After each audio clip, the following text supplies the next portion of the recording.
আপনাদের কি মনে আছে রানা প্লাজার দৈবক্রমে বেঁচে যাওয়া সেই রেশমার কথা, যিনি কিনা রানা প্লাজার ধ্বংসাবশেষের নিচে প্রায় অনেকদিন পর্যন্ত বেঁচে ছিলেন, তাও অলৌকিকভাবে। তবে তিনি এখন কোথায়, কি বা এমন করছেন? রানা প্লাজার ট্র্যাজেডি বাংলাদেশের কারো অজানা নয়। বাংলাদেশের ইতিহাসে এমনকি বিশ্বের সবচেয়ে বড় প্রাণহানি শিল্প দুর্ঘটনা বলে বলা হয়ে থাকে এটিকে।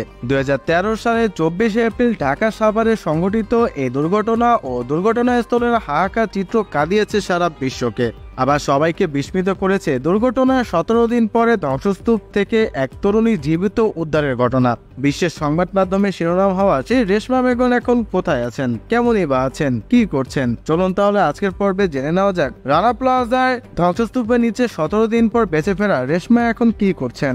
রানা প্লাজা ধসের ঘটনায় সেখানে কর্মরত শ্রমিকদের 1/4 ভাগ্যে জুটেছে মৃত্যু, কেউ হয়েছেন পঙ্গু।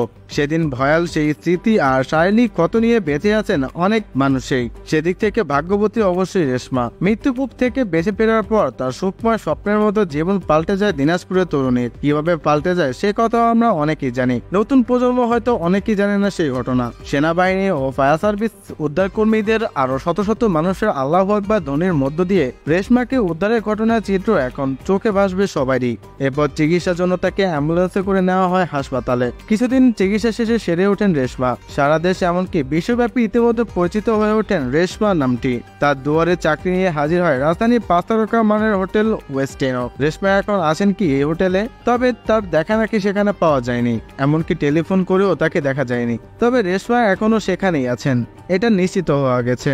ওয়েস্ট ইন্ডিয়ার জনসংযোগ বিভাগের কর্মকর্তা সেহেরিনা ওয়ারিদ বলেন, রানা প্লাজা ধ্বংসস্তূপ থেকে দৈবক্রমে বেঁচে যাওয়া রেশমা গত 8 বছর ধরে সেখানেই রয়েছেন।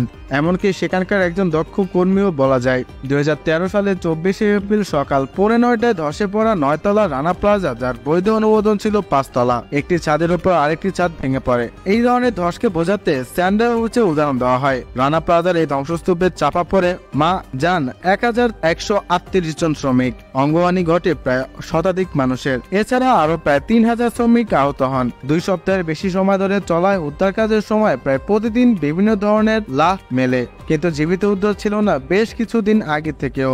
ঘটনার 17 দিন পর তখন থেকে ওই ধ্বংসস্তূপের ভেতরে কেউ জীবিত নয় বলে ধারণা করা হচ্ছিল। ঠিক তখনই ভেতরে প্রাণের অস্তিত্ব মেলে।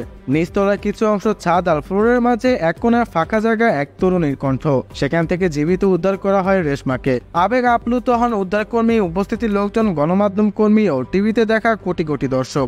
এই ঘটনা মাস 2 পর 2013 সালের জুন মাসের শেষ দিকে পাবলিক এরিয়া অ্যাম্বাসেডর পদে রেশমাকে নিয়োগ দেয় ওয়েস্টার্ন হোটেল কর্তৃপক্ষ। তার বেতন ধরা হয় 35,000 টাকা। শুরুতেই তাকে 10 মাসের বেতন অগ্রিম দেওয়া হয়।